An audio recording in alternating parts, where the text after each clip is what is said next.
ملک میں مہنگائی، قیام امن اور پی ٹی آئی رہنماؤں کی گرفتاریوں اور چھاپوں کے خلاف تحریک انصاف آج ملک گیر احتجاج کرے گی۔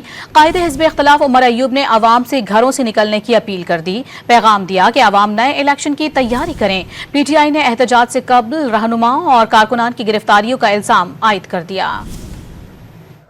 مہنگائی، اسیران کی رہائی اور ملک میں امن کے لیے تحریک انصاف آج ملک گیر احتجاج کرے گی۔ قائد حزب اختلاف عمر ایوب نے عوام سے احتجاج میں بھرپور شرکت کی اپیل کر دی۔ عمر ایوب کا کہنا تھا کہ عوام گھروں سے نکلیں، شہباز شریف اور مریم نواز کی حکومت ڈوب چکی ہے، عوام نئے الیکشن کی تیاری کریں۔ تحریک تحفظ آئین پاکستان کے نام پہ انشاءاللہ تعالی پرامن احتجاج پورے ملک میں ہوں گے۔